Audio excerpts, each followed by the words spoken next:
All right, well, I'll go ahead and kick us off. I want to go ahead and welcome everyone. My name is Chuck Moore. I'm the CFA SC president, and we're really excited about our speaker today, Matt from Bitwise, with all the excitement going on around cryptocurrency. It's a great time to learn a little bit more and understand a little bit more, as some folks probably are a little bit interested, but also leery of cryptocurrency and want to understand a little bit more about it. As far as our society goes, we are gearing up to host a couple of in-person happy hours outdoors this summer, as vaccinations have become more available, so we can do that in a safe way and connect and network, as everybody I feel like is eager to do that. As we sent out a survey to get feedback from you all, and there was overwhelming interest in hosting a couple of outdoor events. So look forward to a couple of emails coming up in the coming weeks for events across all three of our cities to host some outdoor networking sessions. And then we're also planning to have an in-person premiere event in October. We're working out the details with the speaker now. So again, more information on the way, but we're excited to have some of those in-person events, and we'll continue to host some virtual events for monthly speakers as well. So again, really excited, and I'll hand it off to Alec to formally introduce Matt. Yeah, awesome. Well, thank you, Chuck, and thank you, Lindsay, Casey, David, for help setting this up. Really excited to speak with you all. I think personally, as CFA charter holders and investment professionals, your opinions carry pretty significant weight. So definitely applaud you all for taking the time to learn about an asset that kind of just recently exploded on the scene in a major way for professional investors and institutional investors. So Matt, if you don't mind, are you able to share the slides? I sure am, Alex. Just give me 1 second. Let me push a few buttons. 2 more buttons and we'll be good to go. Awesome. Yeah, well. All right, is that working? It looks good. Yeah. So we hope the next 45 minutes to an hour will leave you all with a solid understanding of crypto, including what it is not, and how it's developed over the last few years. And then, if it's an appropriate investment for you or the clients you serve. So let's jump right into it. I want to start with who is Bitwise. We're a pioneer in crypto, having created the first and today the largest crypto index fund. We manage over $1 billion across our 4 funds, and we're well known for industry-leading research and education through presentations like this and through regular educational webinars. We're also well known for analysis presented to the SEC. We're advisor focused, primarily serving RIAs, family offices, and other asset managers. And crypto is our sole focus. We have a best-in-class team of 25, which is set to just about double over the next couple months here, doing a lot of hiring. I won't go through our executive team individually, but I think it's important to note that they blend a wealth of experience from Silicon Valley tech backgrounds to traditional asset management firms in the ETF industry. Our team comes from the firms you can see here, like Google, Facebook, Direction, BlackRock, Fidelity, and Eaton Vance. Here's some of the well-known educational materials that we've produced, including the CFA Institute's first research brief on crypto assets.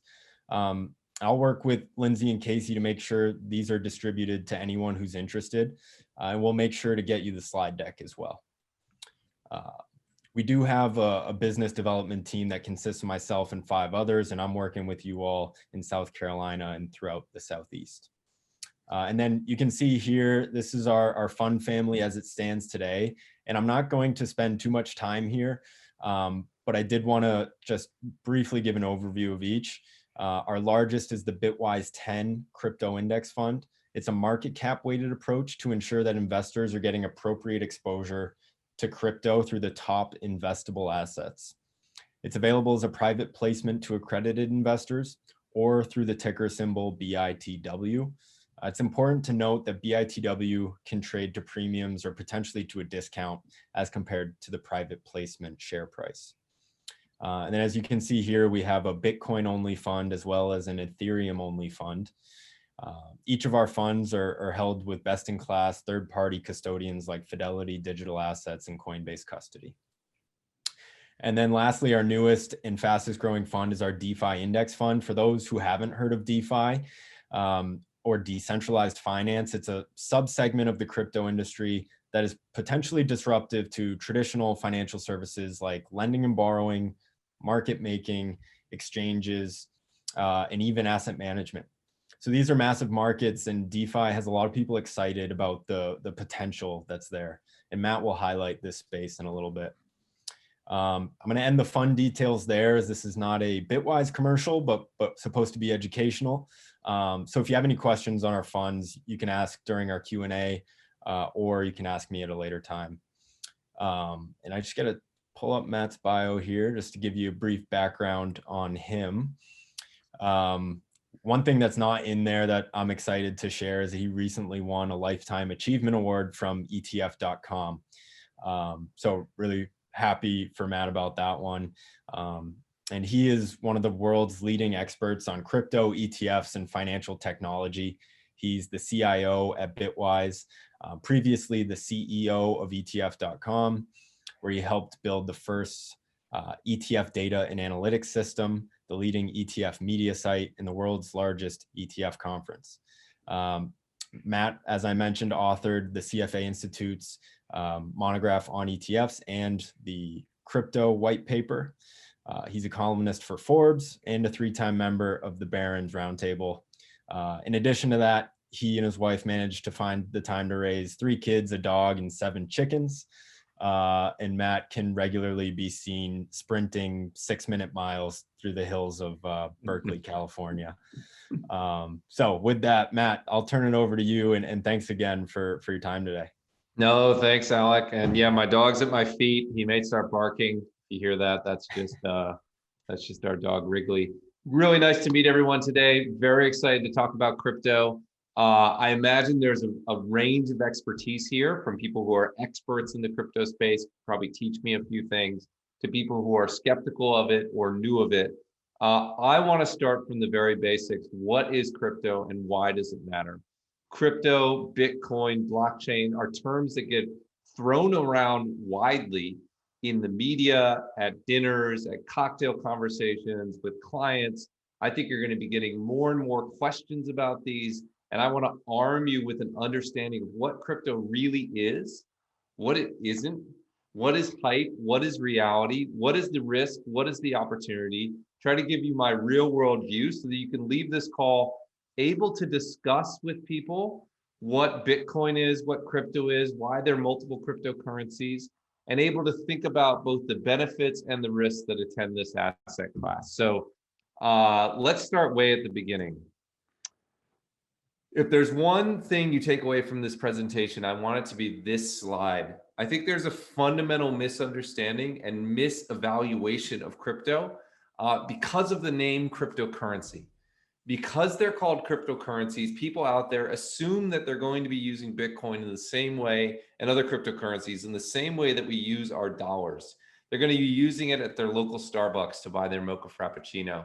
And because they're not using it at their local Starbucks to buy their mocha frappuccinos, they're skeptical about Bitcoin or crypto being a real thing. They think it's this ephemeral fake internet money that rained down from the sky, and they don't understand why it's now worth $1 trillion. I'm here to tell you 2 things. One is it's going to be a long time to never before you buy your mocha frappuccino with Bitcoin. The reality is that dollars work really well at Starbucks, at least here in the US. But at the same time that that's true, I think Bitcoin, crypto, and blockchain are a fundamental technological advance that is just getting started, and it's going to reshape the world in interesting ways. And so I want to articulate to you today why Bitcoin is not about paying for your mocha frappuccinos, but why it's still worth paying attention and learning about this market. What I want you to do is to stop thinking about crypto as a currency and think about it as a technology that moves money into the internet era.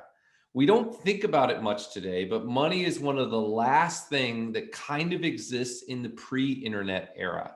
If you think about when you go and pay your bills online, it takes 5 days from when you enter that information before your money hits your internet provider or your utility provider or your mortgage.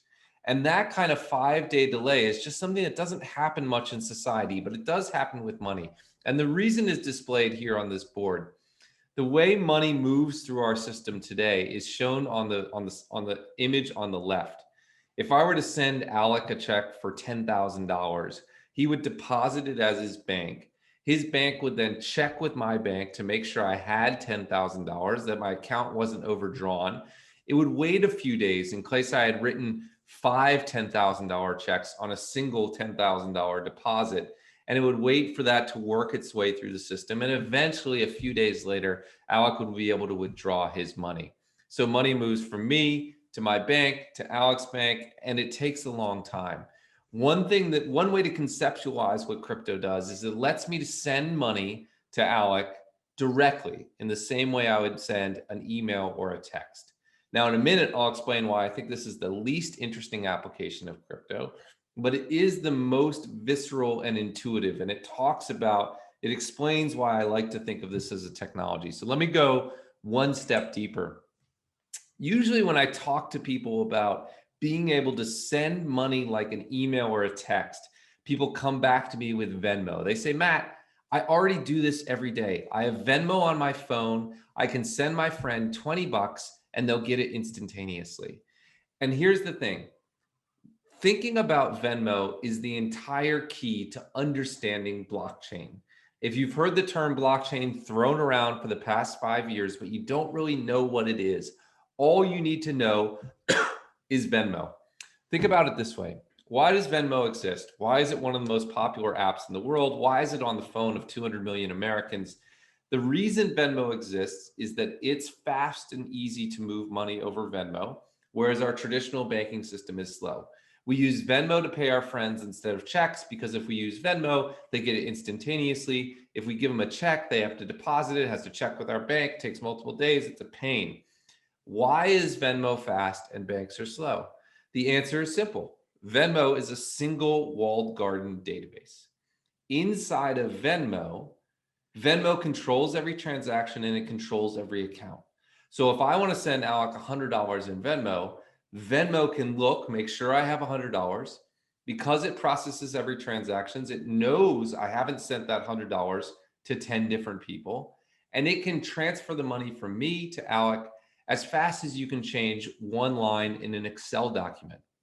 The reason traditional banks are slow are because it's thousands of databases. And before your bank will let you get the money from my check, it has to check with my bank to make sure I'm good with the money. And that process of verification and trust takes time. In other words, one database is fast, multiple databases is slow. Everything about blockchains, the whole reason Bitcoin is interesting, the whole reason we're talking about Ethereum today, the whole reason people are excited about blockchains, the reason it's a multi-trillion-dollar asset class is it is a new kind of database. This is all you need to know what a blockchain is. It's the first database that's available everywhere in the world that everyone can see, but that no single party controls. So Venmo is one database controlled by a company, Venmo, and you have to be a Venmo customer in order to operate in it. And Venmo processes every transaction and holds all the funds within Venmo. What a blockchain is, what the Bitcoin blockchain was the first database that's available everywhere that everyone can see, but that no single party controls. In other words, it's like Venmo, but without Venmo. Now you may be wondering, why is that important? And the reason it's important is that it allows us to do 3 things that we've never been able to do before. And the first is to move financial goods, money, and other financial items over the internet at internet speeds. I like to make this very visceral for people. If you go to Bank of America's foreign wire transfer page right now, and you look at how long it takes to wire, let's say $10,000 to London, they'll tell you that it takes 1 to 2 business days, and the fee is between 1% and 4%. It depends on what they think of you as a customer. In other words, the fastest that Bank of America can get money to London is, let's say, by Wednesday.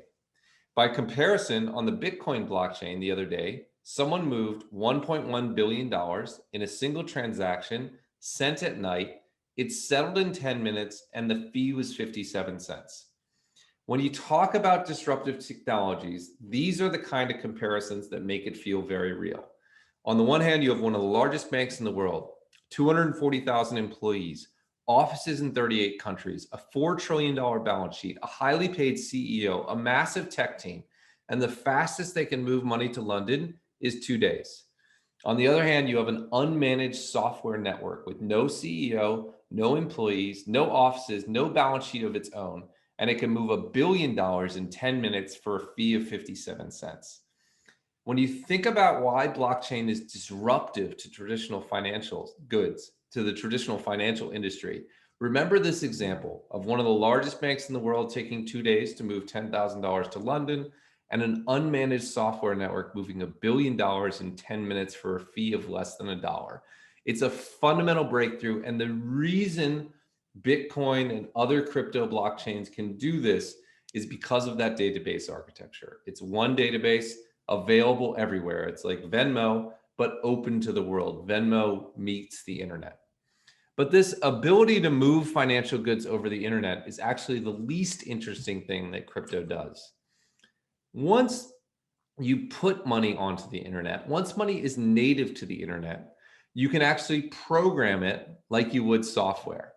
And if you think about a large part of what our financial industry does today, much of it is just processing if-then statements. Think about an escrow transaction. If person A uploads a certain amount of money and person B uploads the title to a house, cross that transaction. Think about a trust. If X happens, after a certain period of time, release money to person Y. Think about a loan. If this person has a certain amount of collateral and income and credit score, release this amount of money to them and demand payment. All of these are really simple if-then statements. And if you have an if-then statement, you can program it into software and auto-execute it. And so there's this huge part of the market that Alex was talking about called decentralized finance, which is using software to create services that fundamentally disrupt the sort of human interaction that enables most of our financial transactions today. This idea of programming money is a big idea, and it's enabled by blockchains and crypto assets, because once you have money that's native on the internet, you can program it like a computer. That's a pretty big idea, but the third idea is actually even bigger, which is that blockchains create digital property rights for the first time ever. I'm sure some of you have heard of Bitcoin being referred to as digital gold. The reason it's called digital gold, it is the first digital good that is scarce and that you can own in the same way that you might own a block of gold or a Picasso on your wall. Here's why. A digital good is literally just a string of letters and numbers. And we all know that you can create an infinite number of copies of a string of letters and numbers with relative ease. Just push Control-C, Control-V on your keyboard, and you can create an infinite number of copies. Before the first blockchain was created, the only way you could own a digital good if it was in a database maintained by a trusted third party. In other words, I own my bank account because Wells Fargo keeps a database that says Matt Hougan owns the bank account with this particular number. But you couldn't own a digital good the same way that I own this mouse, because you couldn't, you needed that trusted third party to maintain the database linking you as a person to this digital good. Once you have a blockchain, which is a database that's available everywhere around the world, that everyone who looks at it agrees is true, but which is not maintained by any single party, you can own a string of letters and numbers. You can own a digital good in the same way that you own your car or your wallet or a Picasso or a Honus Wagner baseball card. In a literal sense, blockchains created digital property rights for the first time in history. So when we look at charts like this is the returns of crypto in the first quarter of this year. At the top of the chart, you have the Bitwise 10 crypto index. It's like the S&P 500 of crypto. Right below that, you have Bitcoin, the largest crypto asset. And then also on this chart, you have other major asset classes like oil, the S&P 500, emerging market equities, international equities, and gold. And you can see that crypto is by far and away the best performing asset class in the world this year. It was up over 100% this quarter. The S&P 500 was up about 6%. It was also the best performing asset class in the world last year, up about 300%, whereas the S&P 500 was up 16%. It was the best performing asset class in 2019, up about 50%, strong, more than double or almost double the return of the S&P 500. It's been the best performing asset class since 2017, up about 5,600% against a 76% return for the S&P and lower returns for other asset classes. It's been resilient. One thing that separates Bitcoin from other speculative bubbles that people talk about, like tulip bulbs, is that Bitcoin has had many periods and crypto has had many periods of going up significantly, pulling back, and then recovering. Just since 2017 alone, there have been 6 different periods that would qualify as a bear market in the traditional equity market, including an 83% drawdown in 2018. And despite this, Bitcoin has continued to rebound and is up, to 6,000% over this time period. And if you peel back, it's of course up 72 million percent since it first started trading in 2010. The reason it's up so much has nothing to do with it being fake internet money that fell from the sky. It's that this level of technological breakthrough is rare.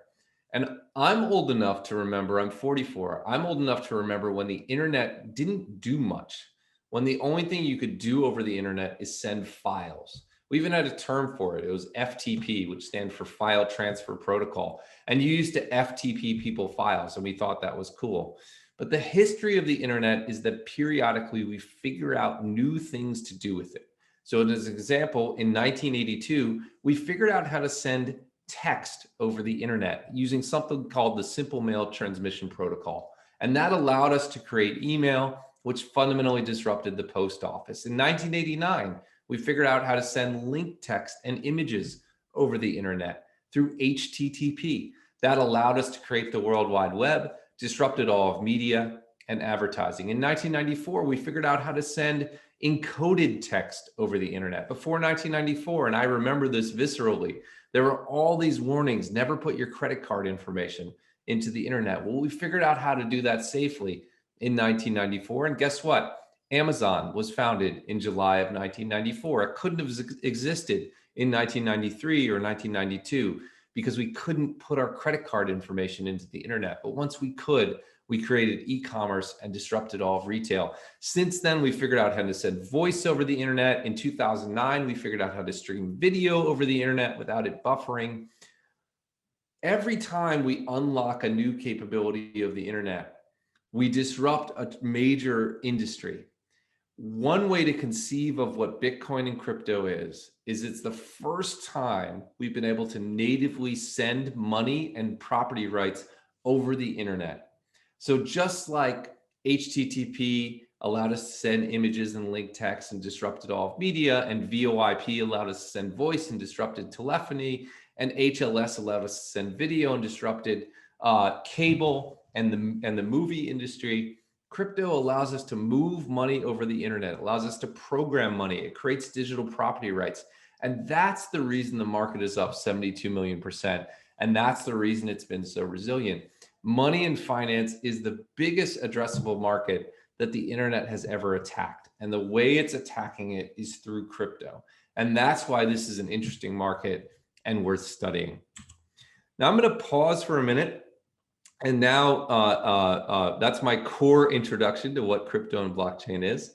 And now I want to talk a little bit about a question that I think is getting more and more attention right now, which is why is there more than one crypto asset? My experience with people is that they look at different crypto assets, and there are over, I think, 9,000 crypto assets, and people are baffled. They wonder, if crypto is just money on the internet, why do we need more than one? They think of different crypto assets like they think of different currencies. They think of it like the dollar versus the yen, or the dollar versus the euro, or the dollar versus the pound. And they wonder, if this is about internet money, why do we need more than one? And the answer is that you shouldn't think about crypto assets like you think about currencies. You should think of them like you think about software companies. And just like Microsoft and Oracle and Slack and Salesforce are all software companies, but they're all optimized to do different things and go after different markets. Different crypto assets are the same way. These are the logos of 4 large crypto assets: Bitcoin in orange, Ethereum, the second largest crypto asset, in gray, Chainlink and Uniswap, 2 other top 10 assets, in blue and pink.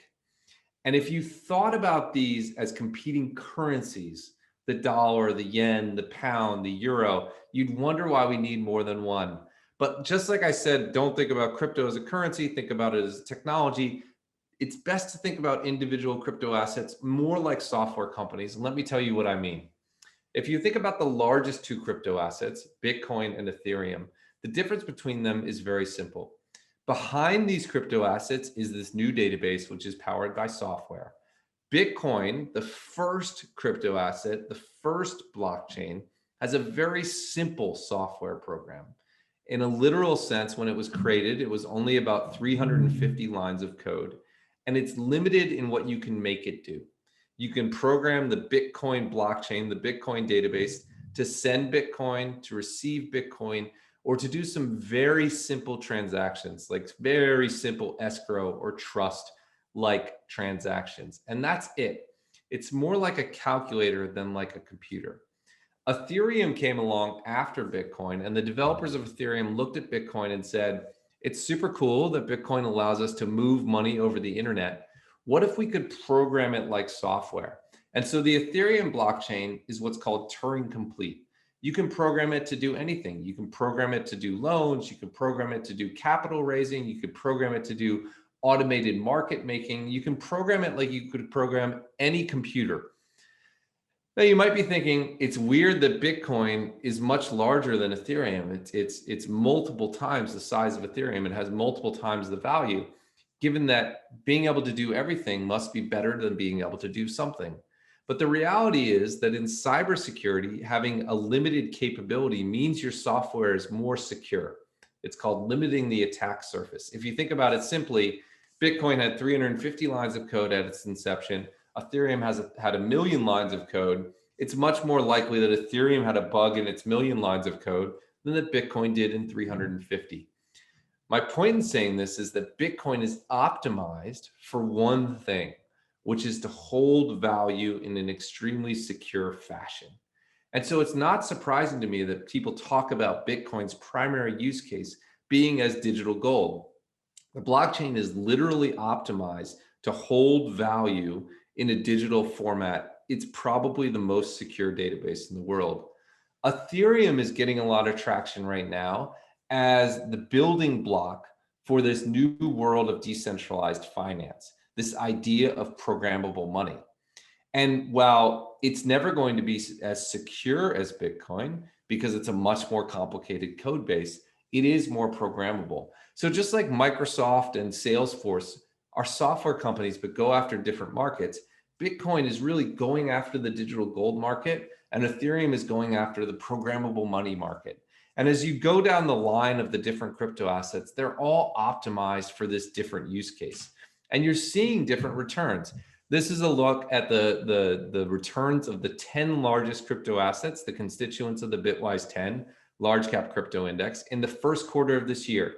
And you can see, while they all went up, it was a good quarter for crypto. There's a wide dispersion of returns. That asset on the top is called Uniswap. It went up 450%. The asset on the bottom is called Bitcoin Cash. It went up 50%. Why? Because they're tackling different markets. Uniswap is going after, it's essentially trying to disrupt traditional crypto exchanges. It's a very focused crypto asset that does one thing, which is it creates decentralized trading venues. Bitcoin Cash is a more generalized crypto asset that's a lot like Bitcoin, but tries to be more scalable. And it's not getting much traction. So just like different software companies go after different markets and succeed at different rates, different crypto assets are going after different markets and succeeding at different rates. And just as in any disruptive technology, it's hard to know which assets will win in the long term. I had an AOL email account. My family had a Betamax. I'm sure we all remember MySpace and Napster. It's not always the first mover that will win. It often is, but not always. But what I want you to sort of take away from this, crypto is not a currency. It's a technology that moves money over the internet. That's why the returns have been so strong. And like any technology, different crypto assets are optimized for different outcomes. This looks a lot more like the technology or software space than it does like the FX currency tables. And the sooner you can separate sort of the crypto from the currency piece in your mind, the better off you'll be. Now, we're about half an hour in. I want to spend a moment about crypto in a portfolio and then give you an update on what's going on in the market today. And then we'll move into Q&A. This is covered in the CFA piece, but I think it's worth focusing on here as well. The reality is that crypto is a very interesting asset from a portfolio setting context. So setting aside what you think about this idea of crypto as a technology that allows money to move over the internet, it can be extremely powerful in portfolio settings. And I say that because it combines actually 4 things that are very hard for most investors to find in a single asset. And those 4 things are high potential returns, right? Crypto is up 6,000% since 2017. It's up 100% this quarter. It went up 300% last year. There's no guarantee that will continue, but I would argue that we're still early in its development. So not that it has high returns, but high potential returns.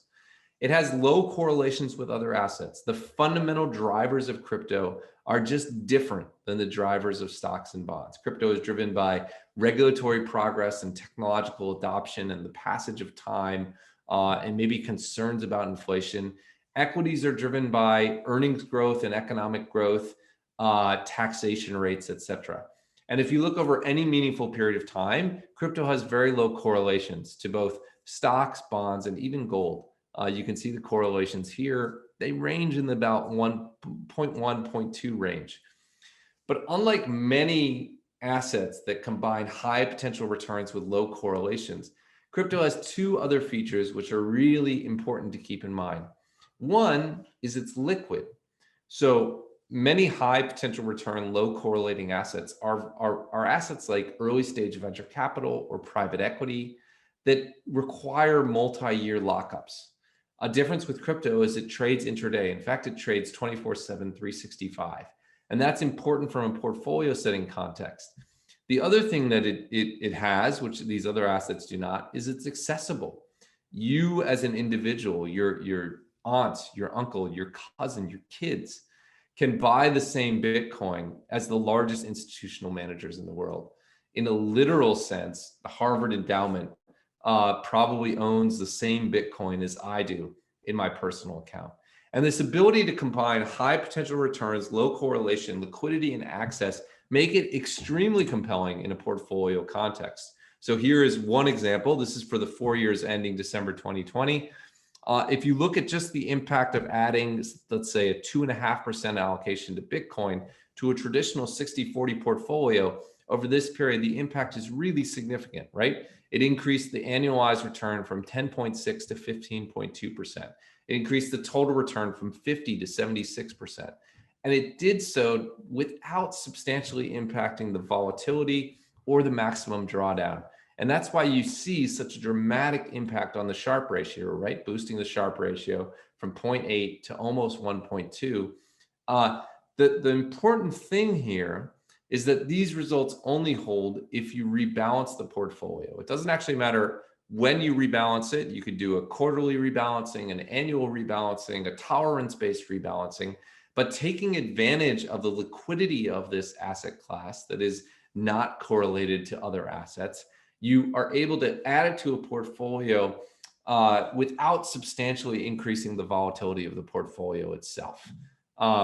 If you don't rebalance, you have a dramatic increase in the volatility of your portfolio. But if you do have a rebalancing tolerance, you can actually harvest some of the volatility mixed with the low correlation, and you have this nice result. And I'd show you this slide as well. What I looked at before was 1 4-year period. And you could say to me, Matt, well, Bitcoin went up a lot during that period.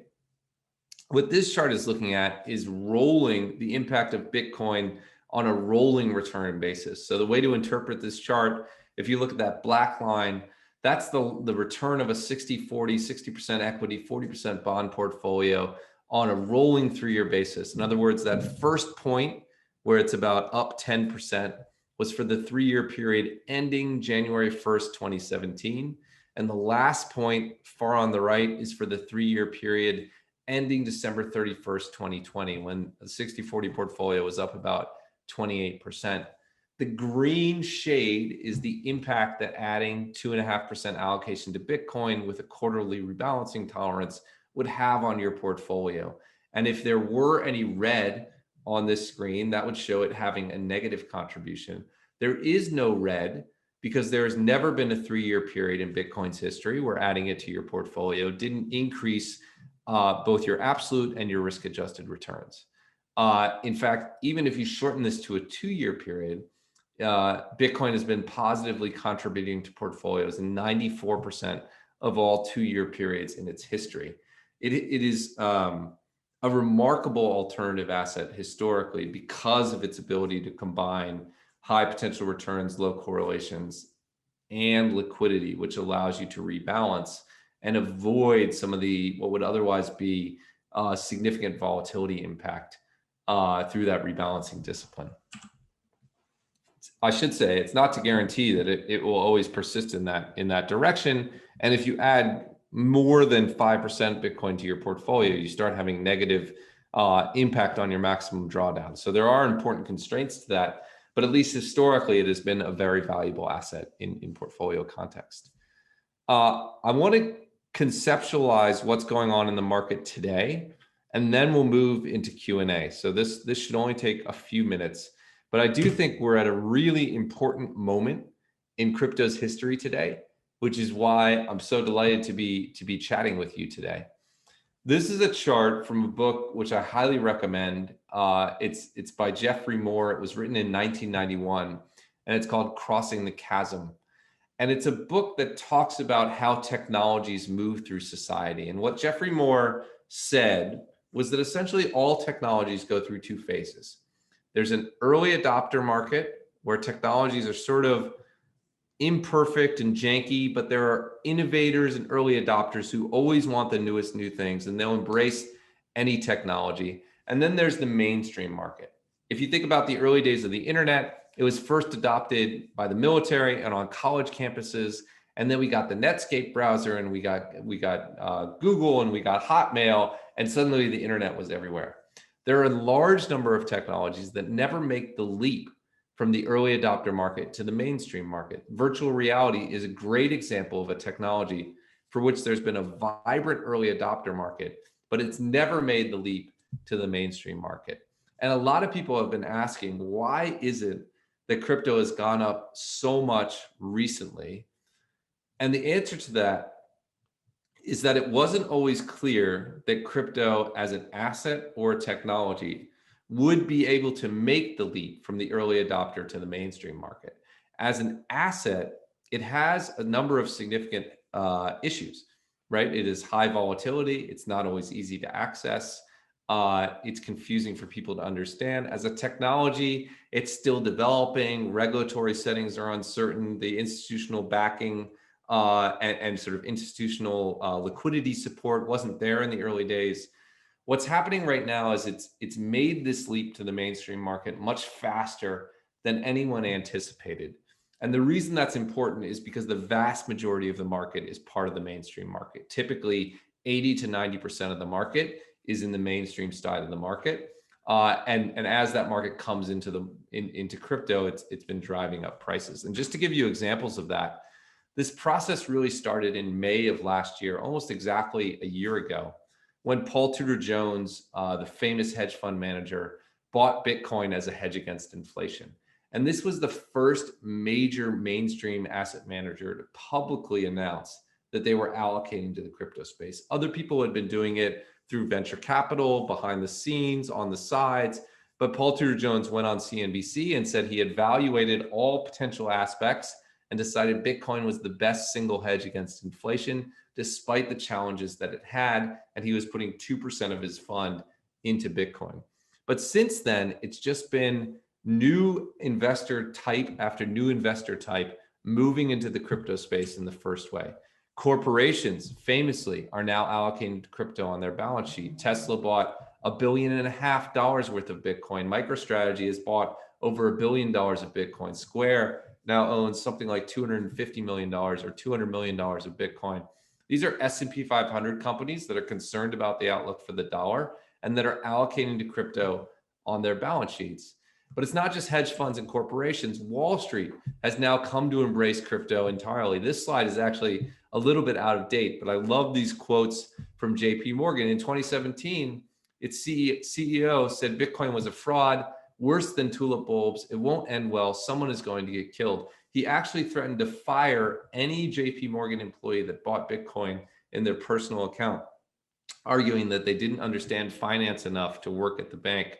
In 2020, their flagship research report said that Bitcoin could compete with gold and that it had significant upside. And this year, a few weeks ago, JP Morgan announced that it would allow clients to invest in Bitcoin. Of course, the price is up 6,000% since Jamie Dimon first made his comments, but it's indicative of how traditional Wall Street banks are moving into the crypto market. And it's not JP Morgan, just JP Morgan. It's Guggenheim, AllianceBernstein, Morgan Stanley, Goldman Sachs. Virtually every mainline Wall Street bank has moved towards crypto in the last 6 months. It's not just traditional banks as well. It's also asset managers. Rick Rieder is the CIO of BlackRock, largest asset manager in the world. This was him in November saying Bitcoin could replace gold to a large extent. And I just want to pause for a moment on this comment. This is the CIO of the world's largest asset manager saying Bitcoin could replace gold. If you run the math, if Bitcoin replaced gold, if the value allocated to gold shifted to Bitcoin, every Bitcoin would be worth about $500,000. And when you have the CIO of the largest asset manager in the world saying that this could happen and that crypto is here to stay, and then following it up by allocating in his funds to Bitcoin, it's a fairly big deal. You also have major technology firms moving into the space, Visa pushing settlement into digital currencies, PayPal allowing 200 million Americans to allocate to Bitcoin in their accounts. You have individual investors continuing to allocate to crypto.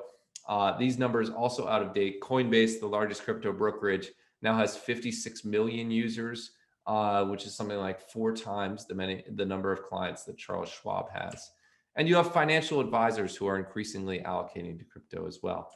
So to sum up where we are, I'll stop here. To sum up where we are, even 1 year ago, crypto was still primarily a retail phenomenon, and traditional finance was very skeptical of it, uncertain of it, and not yet allocating to it. What's happened over the last year, and it's accelerating, it seems like every day, is every sort of category of mainstream investor is moving into crypto for the first time.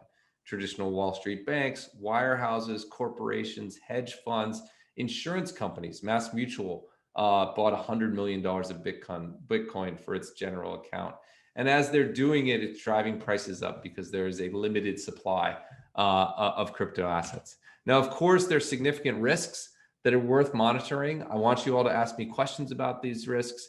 There are technology risks, there's competitive risks, there's regulatory risks. There are behavioral risks. This is a very volatile asset. It goes up and down a lot. It goes up and down more than many people are comfortable with. So if you have investors, you have to teach them about the behavioral nuances. But I think it is an asset class worth paying attention to. It's right at that cusp of moving from an early adopter market to a mainstream market. And that is often one of the most exciting moments for technologies. And that's why it's so much in the news. I think people are chasing away the skepticism that they initially had around crypto. There's chasing away this idea that it's just this new currency and realizing that it's a new way for money to move over the internet. And I think that sort of pattern and progress is going to continue. So with that, Alec, let's turn it over to questions. I'm going to stop sharing my slides so I can see the video, and let's go from there. Awesome. Yeah. Thank you, Matt. We have some really good questions. For anyone that wants to add more questions, please put them in the chat. You can send them to me directly if you'd like. The first question here is, how does the volatility of crypto prices hurt adoption of it being used as a currency versus the dollar? I think it's kind of an interesting thing, right? Where, the more volatile and interesting it is as an investment asset, the less interesting it is as a currency, and maybe vice versa. So you want to touch on that maybe? Is the volatility playing a factor in it not being adopted as a currency, do you think? Yes, it is. Absolutely. For all the reasons that are obvious to people. I think it is important to note that the volatility has come way down. So back in the early days of Bitcoin, it was not uncommon for it to move 50% in a day. It's not uncommon for it to have 80 or 90% drawdowns back in 2010. Even since I've been seriously paying attention, which maybe since 2015, the volatility has come way in, and I expect that to continue. My youngest kid is 7. By the time I think he goes to college, I think Bitcoin will be as boring as dirt. It's not uncommon, if you look at sort of the history of money, for money to gain traction first as a long-term store of value. And as a long-term store of value, Bitcoin has been phenomenal, right? Basically, whenever you bought Bitcoin in the past, if you hold it today, you have more money. Over time, once it establishes itself as an independent store of value, it often takes on more of the traditional attributes of money. And you're starting to see the early progress there, right? We see NFL players taking their salaries in Bitcoin. We see PayPal rolling out Bitcoin payments at 21 million retailers. So, I expect that trend to continue. It's hard to create a new global currency overnight. Bitcoin's come a long way in 10 years, and I wouldn't sell short the progress it can make in the next 10. Yeah, no, I agree. And another really good question here. And, we touched on this, thinking about cryptos as different software companies, but for the ones that do compete kind of more directly, the question is, can you talk about how the different crypto assets protect themselves from competition? Are there strong patents? No, there are no patents out. They protect themselves from competition through network effects. So just like if you and I sat down over the weekend and coded a new ride-hailing app, we wouldn't have a $50 billion company like Uber. Just because you and I launch a new cryptocurrency tomorrow doesn't mean we have a $1 trillion asset like Bitcoin. It's very hard for a new crypto asset to compete with Bitcoin. One of the reasons Bitcoin is the largest, most secure crypto asset in the world is because it has this whole network of miners who are willing to expend a huge amount of money contributing to secure the network. It has a liquidity platform around the world where you can trade Bitcoin for fiat currency in like 128 countries. It has significant regulatory progress where it's understood not to be a security, where institutions are willing to adopt it, where it's on the pathway to get an ETF, hopefully in the US, and has in other places. It's hard for other crypto assets to catch up to Bitcoin. Other ones are competing in new areas of the market and gaining traction, but they also have that network effect benefit. So they're not protected by patents in the same way that Facebook isn't protected by patents. The idea of social networking isn't protected by patents, but network effects are one of the hardest things to overcome. And that's the core to sort of what keeps crypto assets in leadership positions. It doesn't mean that new ones can't emerge. That definitely can happen. They can become very important, but it's hard to overcome network effect businesses. Yeah, no, I think it is remarkable that all of these technologies are open source. Anyone can go download the Bitcoin code and copy it and create their own crypto. But as you said, network effects are powerful. The next question is, do you have any suggested books or websites to learn more about crypto? Yeah, 100%. So the selfish plug is, I think the CFA guide is a good intro to crypto. A couple books that provide sort of good narrative backgrounds into the ether, or Out of the Ether, is a good book that I just read on Ethereum. Even a book like Bitcoin Billionaires, I think tells a good story around Bitcoin from a technical aspect. The book Cryptoassets by Chris Berninsky is pretty good. At least the first half of that book is very good. So those are all some good starting places. From a day-to-day news flow, you could go to Blockworks, you could go to The Block, you could go to CoinDesk. All of those are good places to follow the news flow in crypto. But I'd start with those books and with the CFA piece. I think it's a pretty good intro. Yeah, and for anyone who didn't get a chance to write all those down, I'll make sure to send those names of websites and books to Chuck and Casey.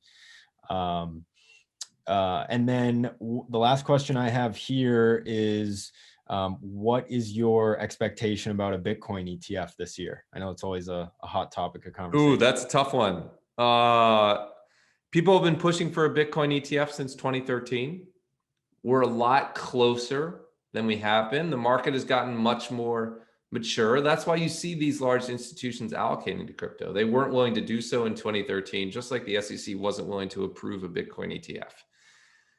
I think it's a toss-up whether we'll get one or not this year, but I do think we'll get one eventually. So if we don't get one this year, I think we'll get one next year. I do think we're making progress, and we're pretty close. And Bitwise is actively working on it. Awesome. And one more just came in, and I can take this. It's asking about the liquidity of Bitwise funds. On the private placement side, they are weekly liquid, with subscriptions processed Tuesdays and Thursdays and redemptions processed on Wednesdays. And then, like I mentioned, we have a ticker symbol BITW as well, which is our Bitwise 10 index fund. And then looks like we have time. So one more here, in asking about the hot new phenomenon, which is the altcoins. So where do you see altcoins such as Chainlink moving over the next few months? I know it's hard to say in short term or long term, but do you see a bubble beginning to form in altcoins? What are your thoughts there? Oh, this is great. I love this question. I should say, all you people out there, let's ask the hard questions. This is a good hard question. So if you have any lingering doubts, ask them. I think what's happening in crypto right now, Alec, is it's getting a second story. So the first story was Bitcoin as digital gold as a hedge against inflation. And the second story is this idea of programmable money. You're seeing a lot of growth in Ethereum. You're seeing a lot of growth in assets like Uniswap that are competing with Coinbase, in things like Aave that are providing decentralized loans. So if you think through like the three attributes that I talked about blockchains introducing to the world, we're seeing the growth of the second idea of programmable money. I think we're still super early in that phase. I think you're just starting to see institutions take an asset like Ethereum seriously. And from there, they'll move down the chain to Chainlink and Uniswap and other assets further down the spectrum. So I actually do think we'll eventually get into bubble territory where there is more interest in those than they are developed ecosystems. But I don't think we're there yet. If you think about what has happened in Bitcoin over the last 12 months, as I mentioned in the presentation, the first sort of institutional move into Bitcoin happened almost literally a year ago. And anyone who has experienced themselves in the crypto industry knows that sometime 6 months to 12 months after you get interested in Bitcoin, you find yourself interested in these other assets. And that's happening at an institutional level. I suspect there is still significant ways to run. DeFi is a really interesting, fast-growing space, and I still think it's so early. I'll give you one last thing. The largest DeFi asset, Uniswap, has never been mentioned in the New York Times, the Wall Street Journal, Barron's, or the Financial Times. Until that happens, I don't think we can be in a bubble. Until people are actually talking about these assets beyond Ethereum in mainstream media, I don't think we're at the bubble phase. So I still think we have a ways to go. Yep. Okay. We have a few minutes here, and I'll certainly stay on to answer more questions if they come up. We got two really good questions here. The first one is talk. I know one of the risks and concerns people have is concentration in Bitcoin. So the question is, how much Bitcoin is owned by, say, the top 10 largest holders on the blockchain, and do we know who they are? Yeah, great question. So there's actually terrible reporting about this in the mainstream media, and I'll try to solve it. I'll try to help you understand it.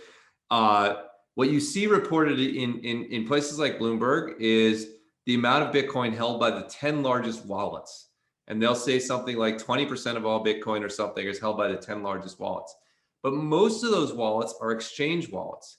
And those exchange wallets represent the holdings of thousands and tens of thousands of individuals. It would be akin to saying that stock holdings are too concentrated because Charles Schwab holds a lot of stocks.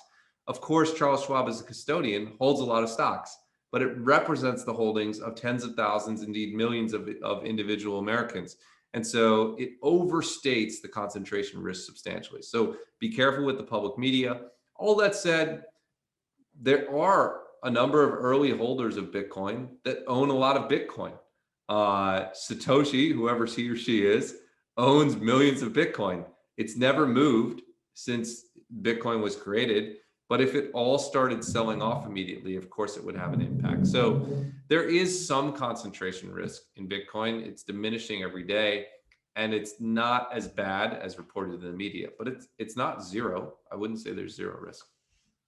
Okay, and thank you for that. We have another really good question.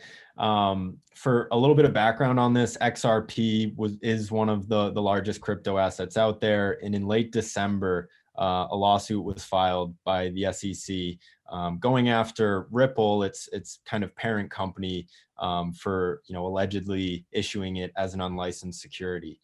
So the question here is, could you elaborate a little bit on the XRP lawsuit, and is this the canary in the coal mine? And I would add, once that lawsuit was issued, we actually removed it from our fund within a matter of hours, because it's one of the risks we're very cognizant of. But any thoughts on that, Matt? Yeah, absolutely.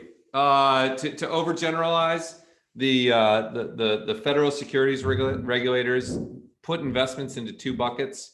One are securities, and the other is stuff like commodities. Securities are defined by a lawsuit from like 1910 in Florida about an orange grove. It's a security if you're investing into something that is managed for a profit by the work primarily of others.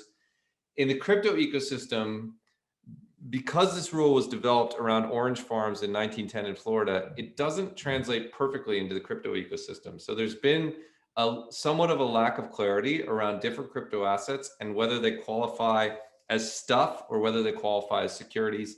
If they qualify as securities, they're regulated and their liquidity ecosystem is different than what has been assumed.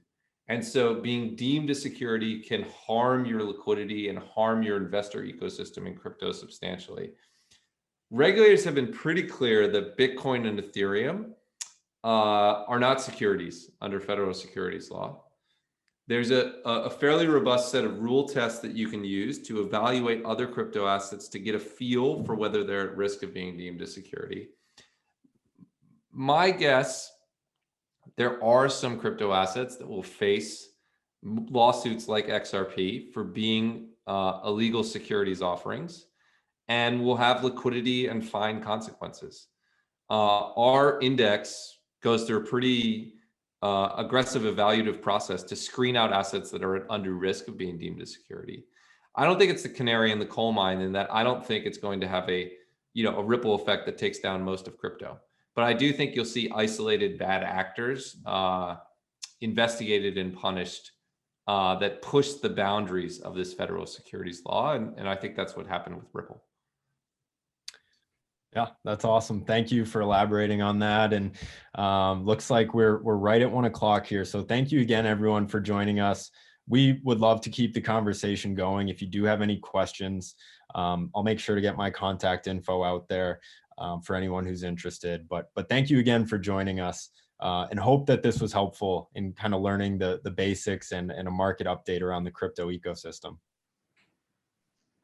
Thanks a lot, Alec and Matt. We appreciate you guys joining us. Super helpful. Really provided a lot of clarity and understanding a lot of the commentary that's out there in the market today. So really appreciate you guys joining, and we'll for sure be reaching out with more questions because there definitely will be some. So thanks again.